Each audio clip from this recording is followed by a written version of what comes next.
Nous accueillons maintenant Loïc Boyer, qui est designer graphiste indépendant, qui fut illustrateur pour la presse et la communication, éditeur de fanzines d'artistes, DJ et directeur de la collection Clean Clean aux éditions Didier Jeunesse. Il est le fondateur de Clean Clean Magazine, webzine consacré au dessin pour la jeunesse. Il est diplômé du FR d'art plastique de Paris 1, chercheur associé au laboratoire de l'Intru à l'université de Tours. Il a entamé en 2013 des travaux de recherche consacrés aux livres pour enfants. Il en partage le résultat lors de conférences internationales et de formations pour la Bibliothèque nationale de France ou l'École du livre jeunesse. Il enseigne également l'histoire du design et la micro-édition au sein de l'École supérieure d'art et de design d'Orléans. Il est aussi l'auteur d'un superbe ouvrage qui s'appelle Sans fin la fête, paru aux éditions Mémo l'année dernière. Les images libres. Sans fin la fête, c'est l'expo. Voilà. Je veux bien. Et tu veux bien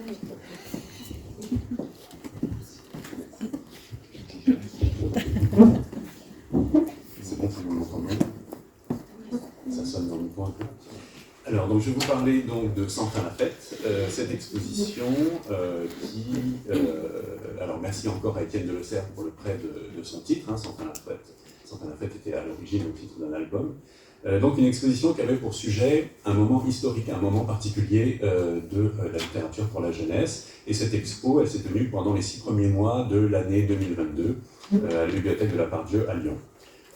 Donc elle a été consacrée à la révolution qui a eu lieu dans ce secteur éditorial à partir des années 60, et donc elle proposait à ses visiteurs des documents assez divers, des albums, des dessins originaux, des correspondances entre différents auteurs ou illustrateurs ou éditeurs, des pochettes de disques, il y avait des vidéos, il y avait des magazines, il y avait des affiches, il y avait plein d'objets en fait très très variés qui étaient présentés, et avec aussi également la question des livres qui étaient en libre accès aussi.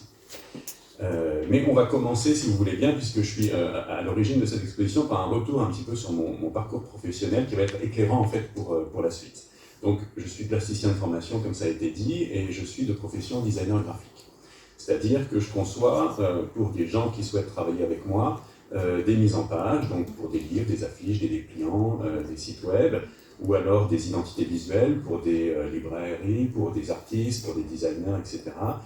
Parfois des mises en espace, c'est ce qu'on va voir, ou alors même des stratégies de communication, hein, qu'elles soient numériques ou dans la vraie vie.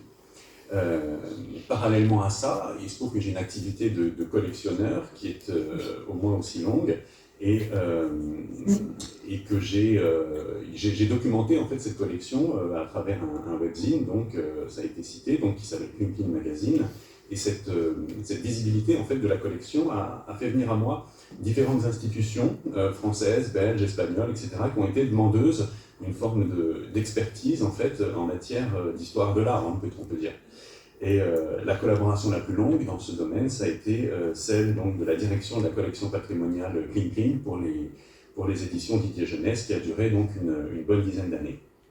Et donc j'ai comme ça 2 activités parallèles, si vous voulez, qui mettent en œuvre des savoirs qui sont différents et qui se croisent finalement que exceptionnellement. Sans fin la fête, ça va être vraiment l'union de ces 2 activités dans un seul objet, parce que du coup la spécificité vraiment de cette exposition, c'est que la même personne va prendre en charge les 4 éléments constitutifs d'une exposition, à savoir le commissariat, la scénographie, le graphisme et la communication.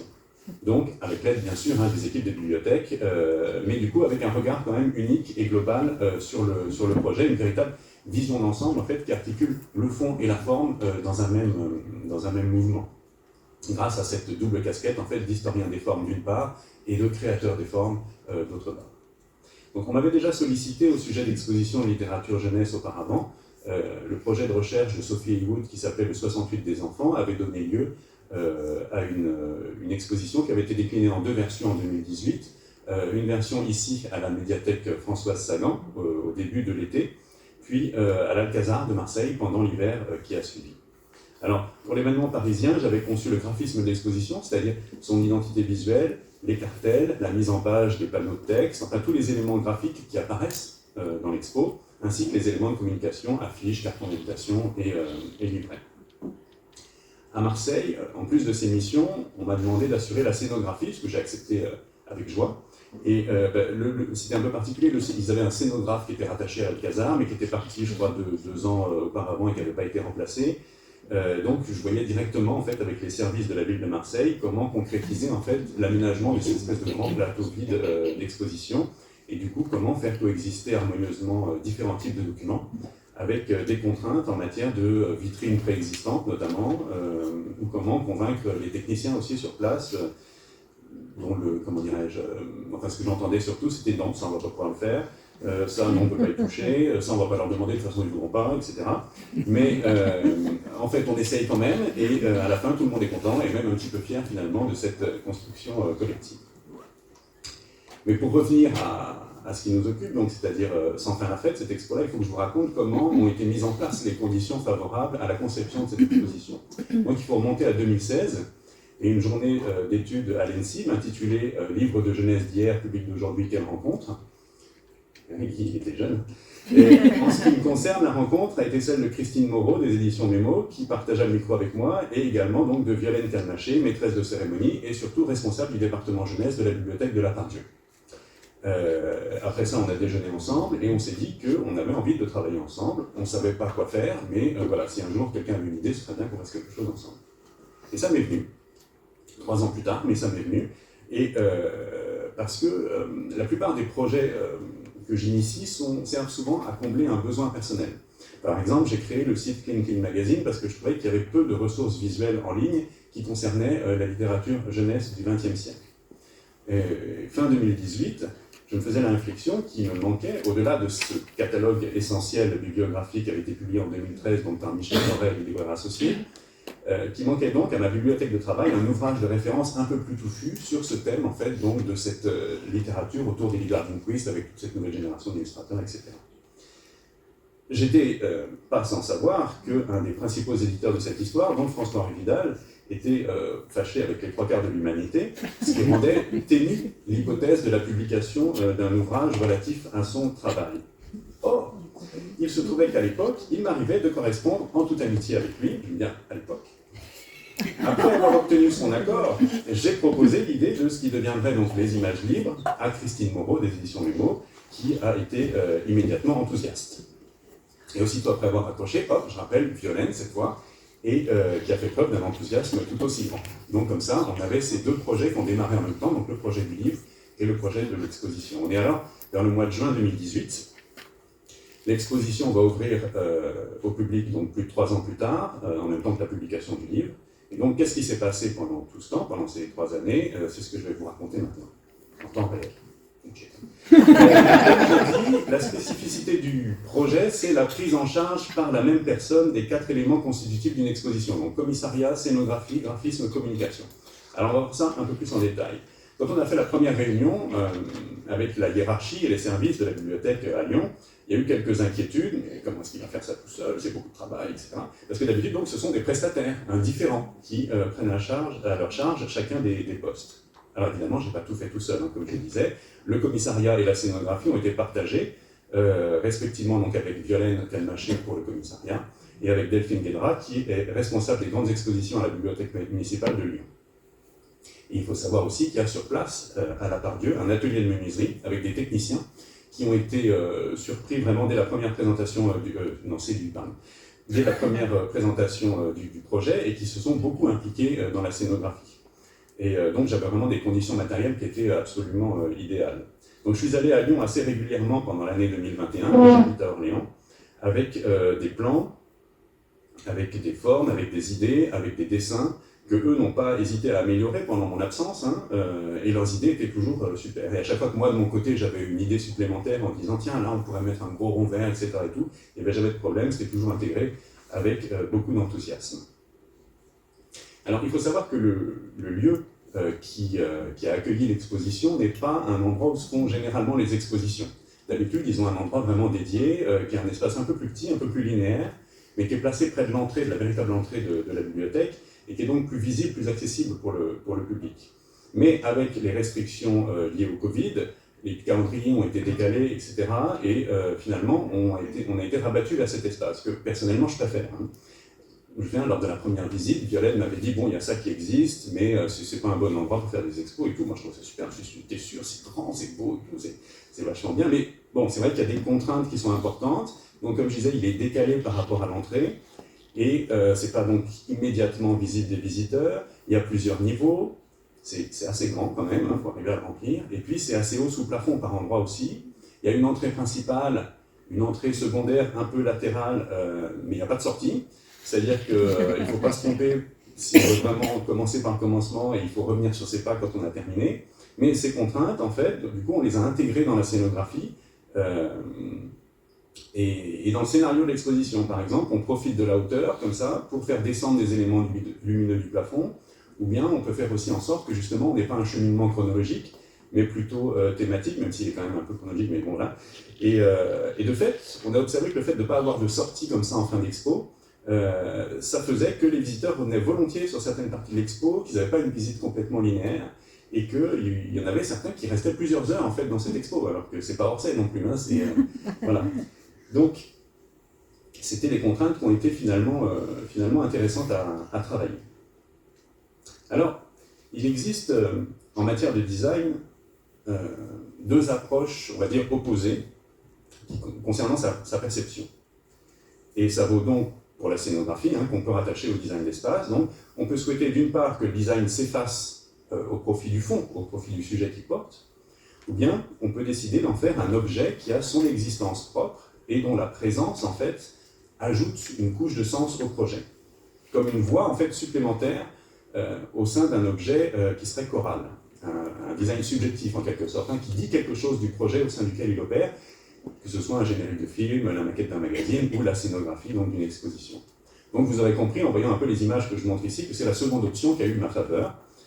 Non pas par idéologie ou par dogmatisme, parce que d'emblée, moi, je préférais un design maximaliste, mais parce que, en fait, c'est le projet qui l'a dicté, et je suis persuadé qu'il faut rester au service du projet. Comme j'ai dit, l'espace, même s'il avait ma préférence, était vaste et assez froid. Donc c'était pas un espace prévu pour les expositions à l'origine. A priori, c'était plutôt des salles de prêt consacrées aux disques, en fait, qui à l'époque, donc, étaient les disques 33 tours. Les documents exposés, vous connaissez les livres, c'est pas très grand, c'est des objets qui sont conçus pour tenir dans la main, pas pour occuper des simèses. Il fallait donc les porter, en fait, leur donner une chance d'exister en tant que sujet d'une exposition au sein d'un lieu qui n'a pas été conçu pour ça. Devant, on est dans une médiathèque. C'est très important, j'aurais pas fait une scénographie comme ça si on avait été, je sais pas, au musée Cernouchi, je dis n'importe quoi, mais parce que les institutions ne sont pas les mêmes et les expositions n'ont pas le même statut à l'intérieur de ces institutions. Et la bibliothèque, c'est a priori le lieu où le public vient voir des expositions, même si je pense que les bibliothèques ont tout intérêt à développer largement ce type de proposition, mais ça c'est un autre sujet.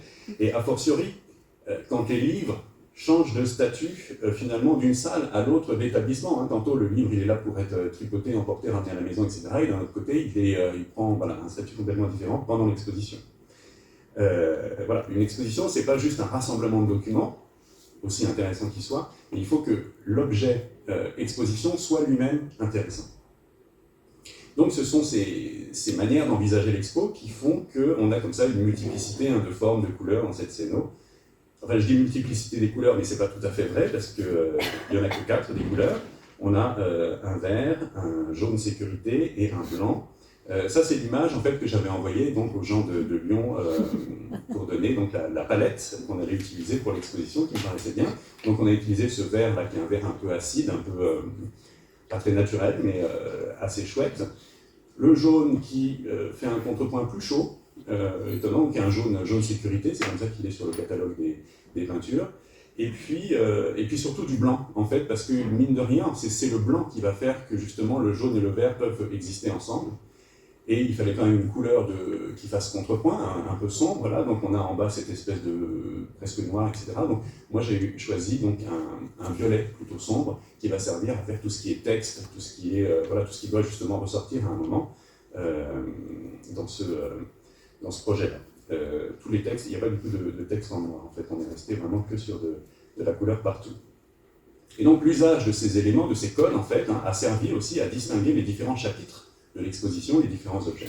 Et c'est là que se joue en fait le lien très fort en fait, avec le commissariat, parce que du coup, dès la conception du scénario de l'expo, donc avec Violaine Cannemaché, je pouvais placer des formes, des structures en lien avec les thèmes abordés, avec les objets. Je savais à quel endroit il y aurait tel objet, etc. Comment ça allait être présenté. L'apport de Violaine Cannemacher a d'ailleurs été assez décisif, notamment pour ce qui concerne le rapport aux enfants dans cette exposition.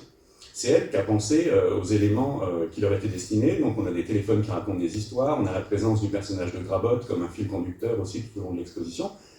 Pour paraphraser Bernard Bonhomme, moi les enfants ça ne m'intéressait pas. J'avais la vision d'une expo accessible, mais pas particulièrement à hauteur d'enfant, et les propositions de Violaine ont permis de rééquilibrer un peu et même d'enrichir le propos de l'exposition, comme de son côté Delphine Guédra a pu le faire pour la scénographie. Donc, vive le travail en équipe. Le travail en réseau, c'est ce qui a permis d'avoir des prêts intéressants. Outre quelques objets donc, de ma collection personnelle et du fonds ancien, donc bien sûr de la bibliothèque de Lyon, la grande majorité de ce qui a été montré venait du fonds patrimonial de l'Heure Joyeuse, spécial dédicace, avec quelques ajouts décisifs en matière de dessins originaux venus du musée d'illustration jeunesse de Moulins, avec lequel j'étais engagé pour d'autres projets au même moment, et au fil de mes discussions avec Emmanuel, on s'est rendu compte qu'il pouvait y avoir une collaboration autour de Sans fin la fête. Alors voyons maintenant la question du graphisme de l'exposition. Ça en gros, donc, ce sont tous les moments où il y a besoin de mettre du texte en page, même si ce n'est pas des pages concrètement. Donc les cartels, les textes qui ouvrent les différentes parties, qui contextualisent un peu ce qui est montré. Donc là, le choix des caractères est très important. Pour la titraille, j'ai pris un Eagle Black, qui est donc une famille de caractères qui est très grasse, très géométrique, et qui contraste en fait de manière intéressante avec les illustrations qui sont dans l'ensemble très fouillées de ces années-là. On la retrouve aussi dans pas mal de travaux graphiques de Patrick Couratin, donc c'est un clin d'œil pour ceux qui ont la ref. Et c'est encore la police de caractère qui a été utilisée par Yves Mestralet aux éditions Mémo pour la couverture des images libres. Et donc cette cohérence globale m'a semblé importante, on y reviendra. Pour le texte courant, donc tout ce qu'il y a à lire véritablement, c'est une garalde contemporaine qui s'appelle Calendas, que j'utilise souvent dans mon travail parce que je la trouve à la fois lisible et très élégante. Et on sait que l'élégance c'était quelque chose d'important dans le travail des éditeurs Arlene Quist, François Vidal et Patrick Couratin. Et pour un troisième niveau de texte, donc les petits cartels, les petites notes, ou ici, comme on voit le sous-titre par exemple, j'ai choisi une version light de l'Helvetica que j'ai utilisée parce que voilà, lisibilité, élégance, simplicité à nouveau, et un clin d'œil cette fois à l'activité d'influents graphistes d'origine suisse à cette époque-là à Paris, dans les années 60-70, et c'est une influence qu'on va retrouver dans certains albums constitutifs de l'exposition. Et donc la palette de couleurs s'accorde bien sûr avec celle que j'ai montrée tout à l'heure, avec celle de la scénographie, de manière à ce que les textes ne disparaissent pas dans le décor, mais que leur présence ne jure pas non plus. Alors la communication reprend cette charte, et encore une fois, le fait de me charger de ces deux volets m'a permis de penser ces choix d'une manière globale. Même si les bibliothèques de Lyon possèdent leur propre charte graphique, j'ai pu facilement y couler celle de l'exposition. Donc la communication concernant ma commande, c'était principalement l'affiche, la bâche sur la façade, le programme qu'on voit ici, le carton d'invitation. D'ailleurs, j'en ai quelques-uns ici. J'ai un petit peu de rap pour ceux que ça intéresse, qui ne l'auraient pas eu à l'époque. Et donc le choix principal pour le choix du visuel qu'on a utilisé pour l'ensemble de cette exposition, donc ça a été une illustration, l'original d'une illustration de Nicole Clavelou, tirée de l'album Alala. Et donc cet original fait partie du fonds patrimonial de l'Heure Joyeuse, et il avait été précisément numérisé avec soin par les éditions Mémo, merci Mémo, pour la couverture des images libres. Donc, vision globale encore. Et on voit que ce dessin se déploie en deux séquences, de droite à gauche, en réalité, en termes de narration. Et je vais vous lire le texte de Guy Montréal, en fait, qui accompagne cette illustration, enfin qui est illustré ici. Cependant, la plus spectaculaire de ces télémorphoses fut quand elle pénétra dans la case de l'oncle Tom, entre guillemets, au milieu d'un négro spirituel en distribuant innocemment des bonbons colorants. Le temps de les sucer et tous les personnages se mirent à changer de couleur de peau. Oncle Tom, confus, devint bleu, et sa chemise verte lui alla bien au teint. Les méchants blancs rougirent, de honte assurément, tandis qu'Alala se transformait d'extase en arc-en-ciel. Les conflits raciaux, sans plus aucun propos, dégénérèrent en discussions nuancées, en assauts d'influences colorées et en danse de 7e ciel. Et donc ce qui est intéressant aussi avec le fait que cette image fonctionne en deux parties, c'est que on pouvait avoir comme ça la couverture du livre qui est principalement centrée donc, sur le personnage à gauche, et la communication, l'affiche, le carton, etc. de l'exposition, qui est plus centrée sur ce fameux labyrinthe arc-en-ciel. Comme ça, on avait l'idée d'une complémentarité entre les deux projets, qui, s'ils abordent le même thème, en fait, ne le font pas de la même manière, hein, bien sûr, parce qu'un livre, c'est pas une expo, et vice-versa. Alors maintenant, je vous propose que nous la visitions, cette exposition, pour voir comment tout ça est mis en œuvre, comment tout ça fonctionne. Donc on est sur des codes très classiques des expositions, c'est-à-dire on commence par le texte qui présente le propos de l'exposition, accompagné de l'image qui est utilisée comme visuel de communication, qu'on a choisi d'agrandir à l'échelle du mur entier, déjà parce que ça attire l'œil, j'ai évoqué le fait que cette partie de la médiathèque n'était pas forcément très visible, la plus visible du public, et parce que le mur se prolonge en fait en hauteur par un bas-relief en béton de Denis Morog, qui est un peu partout dans cette bibliothèque, donc qui sont très beaux, mais qui sont très grands, très forts, et donc il fallait être plus fort pour ne pas se faire bouffer par ce truc qui était assez extraordinaire. Le livre à droite quand on entre, sur un lutrin, une citation de François Vidal qui nous met tout de suite dans l'ambiance, et on peut commencer donc vraiment avec une première partie donc, qui est consacrée aux précurseurs de ce renouveau de l'album en France, donc Laurent Tisné, les éditions Delpire, les éditions du Cerf, et toujours dans cette petite introduction où on recontextualise donc des archives vidéo de la bibliothèque de la Pardieu du tout début des années 70, de la construction de la bibliothèque de la Pardieu, parce qu'elle est en fait concomitante aussi de cette histoire éditoriale, et l'inauguration du département jeunesse en 75. On avait ça en vidéo, c'était sympa. Les albums sont exposés dans des petits coffrages qui ont été réalisés sur mesure et qui permettent, quand c'est pertinent, aussi de présenter des doubles pages. Et les grands Delpire qu'on voit ici sont présentés dans des cadres plus classiques. Ensuite, à droite du parcours de visite, il y a une petite pièce, un peu comme ça, en cul-de-sac, en longueur, qu'on a décidé de consacrer à la presse. Au capi même, pour être précis. On savait que ce serait possible de rassembler pas mal d'exemplaires du magazine en commandant en fait des lots à pas cher sur le Bon Coin.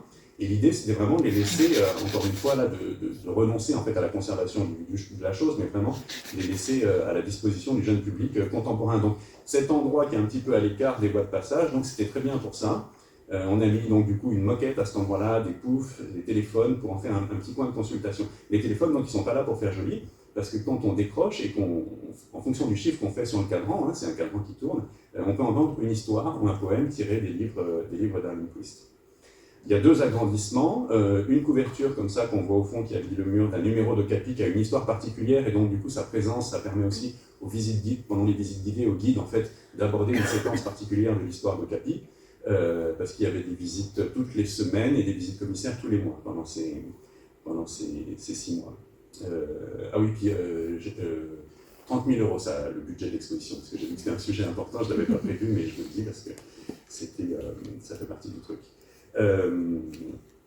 Et à droite, l'autre agrandissement, c'est un labyrinthe conçu par France de Ranchin, illustratrice, qui permet aussi, pareil, d'aborder comment est-ce que les illustrateurs et les illustratrices d'Arlene Twist sont arrivés en fait dans Bayard et ont envahi Bayard à une époque parce qu'elle était la première à le faire. Et en l'occurrence, elle a fait donc un labyrinthe, et donc c'était sympa, on a agrandi son labyrinthe, et comme il est assez complexe, comme vous pouvez voir, on a fait un petit cartel avec la règle à côté.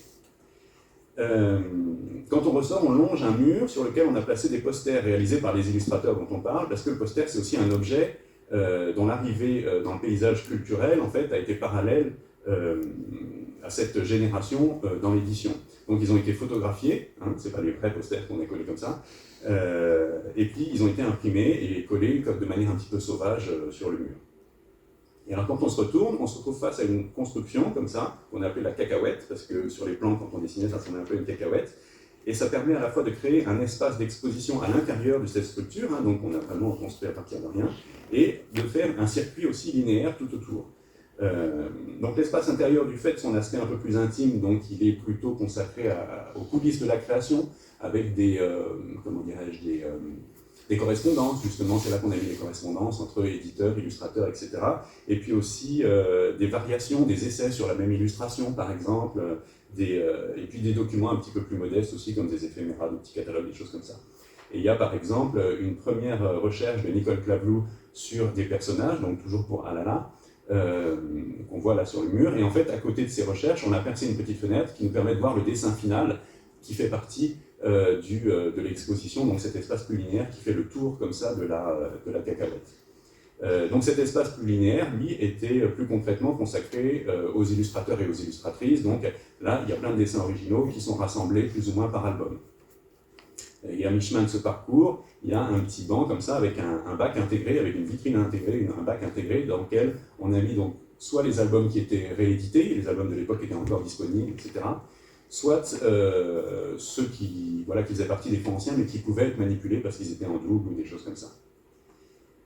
Avant de passer dans la seconde partie de l'exposition qui a lieu dans un espace beaucoup plus vaste, on peut s'arrêter quelques minutes devant un court-métrage d'animation, donc projeté comme ça, en fin du premier parcours, donc il y a une adaptation de l'album Bus 24 de Guy Billou, qui avait été produit par Patrick Couratin et ses amis.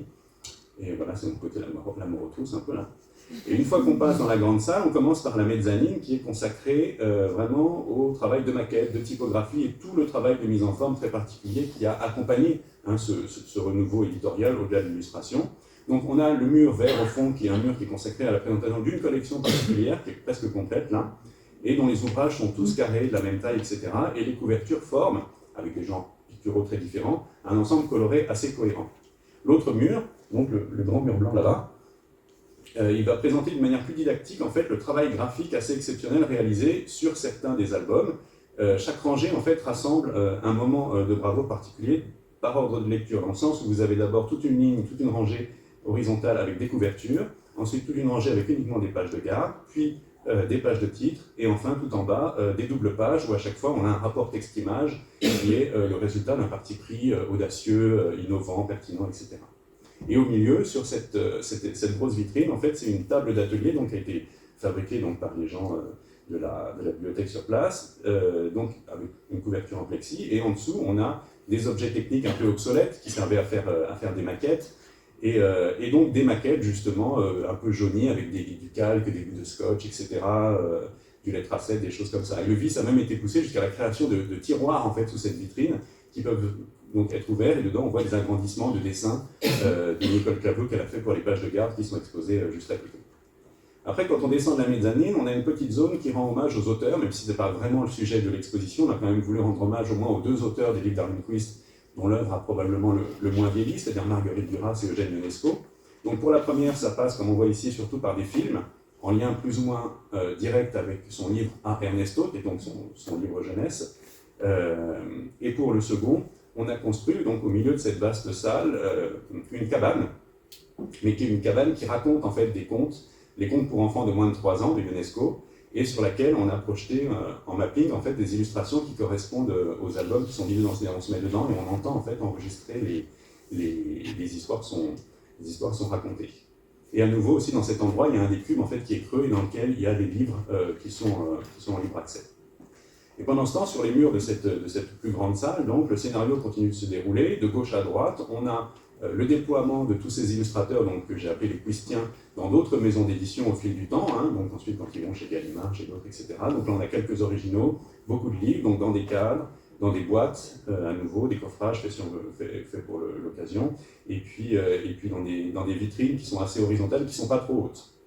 Et au milieu, au fond, on a réservé un endroit aux travaux réalisés toujours par ces illustrateurs, mais pour le label de Disque Chevance, qui était un label distribué par le Chant du Monde et qui a été un peu le pendant musical des livres d'Arlenquist, avec les mêmes illustrateurs, bien sûr. Et étrangement, c'est là qu'arrivent en fait les pop-up avec des vitrines conséquemment plus volumineuses. Et Sylvain Quément, qui était concepteur d'une compilation rétrospective de ce label, justement, parue en 2019, donc assez récemment, a été assez aimable de nous laisser donc, la faire tourner dans un casque, et la platine était symbolique, bien sûr. Et on a enfin un dernier chapitre, qui était consacré à New York, avec les travaux de Français publiés à New York, où certains ont travaillé un temps, même sont parfois restés quelques années, ou même qui y sont toujours, je pense à Étienne Delessert, même s'il est suisse, enfin longtemps. Et aussi avec des travaux d'illustrateurs new-yorkais qui ont pu avoir une influence importante sur la scène française. Donc là, on retrouve des affiches, du dessin animé, catalogues d'expo, originaux, albums, dont une version en album de Sinbad le Marin, illustré par Alain Le Foll, qui a été publié aux États-Unis par Étienne Delessert, qui à l'époque avait monté une petite structure d'édition, mais dont la première version avait été publiée en France par Robert Delpire, dont on parlait au tout début de l'expo. Donc ça permettait aussi de boucler la boucle comme ça. Et donc formellement, le plus intéressant dans cette dernière partie, c'était l'évocation de la verticalité de la cité, avec des vitrines donc, comme ça, très verticales, de type cloche, comme ça, qui permettent de présenter des ouvrages ouverts sur des vitrins, pendant que descendaient donc, du plafond des caissons lumineux, sur lesquels on a produit des illustrations agrandies, et qui évoquaient les enseignes lumineuses donc, de la grande ville. Donc pour conclure, Je vais reformuler certains éléments que j'ai déjà dit, qui sont les éléments spécifiques de ce projet, à savoir qu'être sur plusieurs fronts à la fois, celui du fond, celui de la forme et celui de la communication, permet d'avoir une conscience globale des enjeux et d'accorder les paramètres pour que le propos de l'expo soit le plus fluide et le plus accessible possible.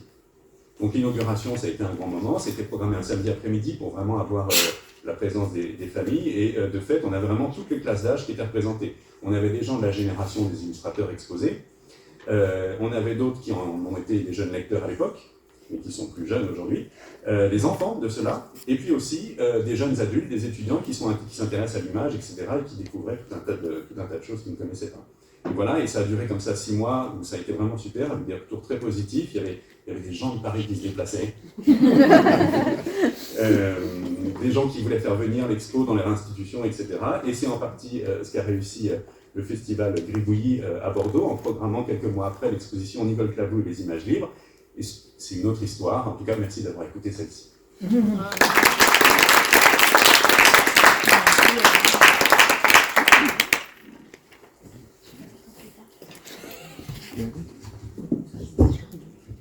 Merci. Comme après on passe à un autre pan du programme, s'il y a des questions pour Loïc, on va les prendre maintenant. Merci. J'ai 2 questions. La première, c'est que ça a l'air immense. C'est quoi la surface du plateau d'expo? De mémoire, ça devait faire 400 mètres carrés, quelque chose comme ça. Ouais, entre 300 et 400 mètres carrés. Et la deuxième, c'est est-ce que vous pouvez revenir sur le parcours enfant dans l'expo et nous raconter un peu comment il était organisé, ponctué, qu'est-ce qu'on proposait aux enfants et à quelle tranche d'âge?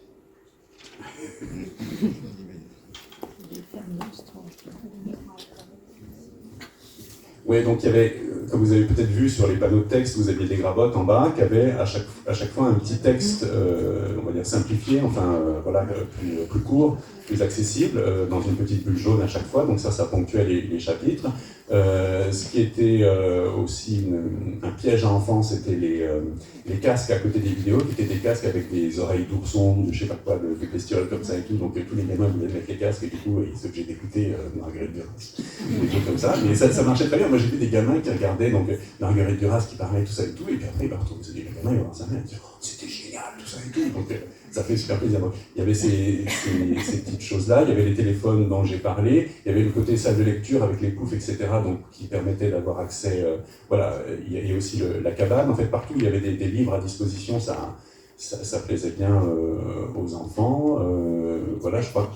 Des petits passages Oui, voilà, il y avait des petits, oui, on a vu ce petit trou dans la cloison, là, ça c'est un truc que j'avais très envie de faire, en fait, d'avoir quelque chose qui physiquement, en fait, soit à l'échelle d'enfant, parce que j'ai moi-même le souvenir, étant enfant, en fait, d'une exposition que Viviane avait réalisée à l'époque, où elle avait construit une animée, où il y avait une espèce de grotte en papier mâché, enfin, je m'en souviens encore, quoi, comme où est-ce qu'on s'asseyait dedans et tout, c'était génial. Donc voilà, ce genre de structure, en fait, à l'échelle d'enfant, ça, c'est un truc qui m'intéressait, et donc on a réussi à faire un trou un moment, puisqu'on a fait un moment, on voyait qu'on faisait un faux mur, j'ai dit on peut faire un trou là, tout ça, mais bon voilà, et des choses comme ça. Après, il n'y avait pas d'âge précis en fait qui était visé, c'était plus que les enfants s'y retrouvent à un moment donné ou à un autre, mais voilà.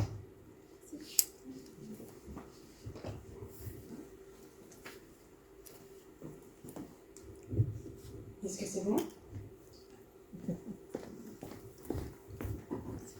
Pourquoi n'y a-t-il pas le même titre au livre et à l'expo? Parce qu'on aurait pu faire des liens. Enfin, moi je connaissais le livre, mais je n'avais pas vu cette expo. Et est-ce que le livre est sorti en même temps et est-ce qu'il était vendu ou présenté dans la bibliothèque?